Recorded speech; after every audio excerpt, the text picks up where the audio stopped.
skal vi en tur til Nordsjælland, nærmere bestemt Rungsted Gymnasium. Gymnasiet har i den seneste tid fået utrolig meget opmærksomhed på grund af den nye undersøgelse om rusmidler og alkohol på danske gymnasier. Undersøgelserne førte til den chokerende sandhed om unges generelt voksende forbrug af alkohol og rusmidler. Hele 70% af eleverne på Rungsted Gymnasium har i deres gymnasietid prøvet hårde stoffer som f.eks. LSD og kokain. Dette er en stigning på 40% igennem de sidste 5 år. Det skræmmer både elever, lærere og skoleledelser landet over, og der er meget få elever, der tør at stå frem og prøve at gøre noget ved problemet. Heldigvis har TVDK fået fat i en elev, der tør at stå frem. Vi møder Ali i Lyngby. Han er 17 år og studerer kemi og fysik på Lyngby Gymnasium, som han for 4 måneder siden skiftede til, efter at have fået nok af stof- og drukkulturen på Rungsted Gymnasium. Jeg har forladt RG, fordi jeg mente, at der var fokus på stoffer og misbrug, og ikke så meget på læringen. Og jeg mener i hvert fald, at hvis man gerne vil tage et skridt videre hen i livet, så mener jeg ikke, at det er den bedste vej, man skal gå. I de 1,5 år, som Ali nåede at studere på Rungsted Gymnasium, så han lidt af hvert, både til skolefester og privatfester. Jamen, til vores fester kom folk ikke kun beruset, men også påvirket til festerne. Og de kunne næsten ikke stå op, og sikkerheden, ja, den var ikke specielt god, så de gik bare igennem sikkerheden. Men hvad der fik bæret til at flyde over for Ali, var klart, at det ikke kun holdt sig til festerne og weekender. De er også påvirket til hverdagen, altså det er ikke kun fester. Det ser man tit.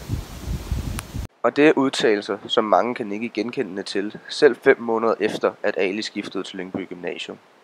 Denne kultur kan risikere at sætte en kædereaktion i gang og tage unge mennesker, som under normale omstændigheder ikke ville ty til stoffer, med i faldet. De fleste af mine venner har taget stoffer op til flere gange, både til RG-fester og så også i hverdagen. Og jeg synes, at jeg tror, at tilstedeværelsen ligesom også har gjort, at jeg bliver tilbudt stoffer mindst 1 gang om ugen af forskellige personer. Og så er det også resulteret i, at jeg har prøvet stoffer en enkelt gang, selvom jeg egentlig ikke er typen, der normalt vil gøre det. Selv pusher kan mærke det stigende forbrug, som også her, selvom man måske ikke skulle tro det, chokerer meget. Dette fik blandt andet Lasse Jensen, som havde solgt stoffer i 5 år til elever fra Rungsted Gymnasium, til at indstille salget i fredags.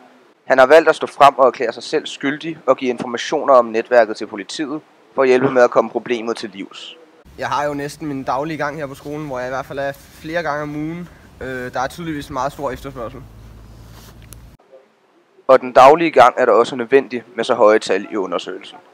Denne tog som sagt blandt andet udgangspunkt i Rungsted Gymnasium, men også mange andre gymnasier deltog i undersøgelsen, der bestod af spørgeskemaer, observationer og samtaler, og den bekræfter derfor, at dette er et stigende problem over hele landet. Der er utrolig mange unge på stoffer, og der er egentlig mange flere, end der burde være. I løbet af de sidste 5 år, der er tallene steget markant, og det er utroligt foruroligende. Og udbuddet, og dermed de mange tilbud, ser ud til at påvirke de unge utrolig meget.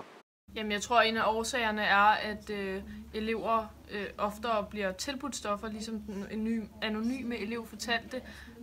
Og så bliver eleverne måske mere fristet til at prøve deres grænser af, når de ligesom er så tæt på stofferne. Men selvom det umiddelbart ser mørkt ud, så kan der stadig være lys for enden af tunnelen. Jeg tror, at stigningen fortsætter, hvis man ikke gør noget øjeblikkeligt. Men samtidig tror jeg godt, at man kan formindske stofmisbruget, hvis man for eksempel tager flere drugtests til festerne, og at lærerne bliver mere opmærksomme på, om deres elever er påvirket i skoletiden. Drugtest er der også et af de midler, som de er begyndt at bruge på Rungsted Gymnasium, hvor der også bliver sat konsekvenser for de elever, der bliver taget. Uheldigvis så er jeg blevet den ene gang, hvor jeg rent faktisk var på stoffer. Resultatet var, at jeg blev bortvist fra RG på ubestemt tid, og så fik jeg en kæmpe skideballe af mine forældre, og så har jeg også haft tid til at tænke over, hvor dumt et valg det egentlig var. Selvom drugtests og dertil hørende konsekvenser og straffe bliver ivrigt brugt og anbefalet af eksperter, så er det stadig ikke en favorit for Rungsted Gymnasiums rektor, Mogens Hansen. Jeg mener ikke, at det er den mest effektive måde at straffe stofmisbrugerne. Jeg mener bare, at deres tankegang skal ændres, så de ikke bliver stofmisbrug. Og rektoren er ikke kun bekymret for elevernes uddannelse, men også for gymnasiet som enhed, da unge i stigende grad vælger gymnasiet fra. Ja, vi er bange for, at der er en sammenhæng mellem disse 2 faktorer, og håber på at kunne imødekomme dem med nogle nye tiltag mod stoffer. Derfor er Mogens Hansen og de mange andre skoleledere fast besluttet på, at der skal gøres noget ved det kraftigt voksende problem. Hvad vil I gøre for at mindske forbruget af stoffer på Rungsted Gymnasium? Vi gør meget ud af at oplyse elever om konsekvenser af risici ved stoffer. Vi har blandt andet haft en tidligere stofmisbruger, som har været ude og holdt oplæg om, hvordan stoffer ødelægger hans liv. Men troen på, at man kan fjerne problemerne og dermed stoffer i de unges liv helt, har hverken de unge, eksperter eller skoler. Men at bringe tallene ned burde sagtens kunne lade sig gøre med lidt hårdt arbejde. Jeg tror sagtens, at man kan få bragt tallet længere ned, men det vil kræve enormt stort arbejde. For de unge, de vil altid afprøve nye grænser, og det vil gøre, at tallet næsten er umuligt at få det helt ned.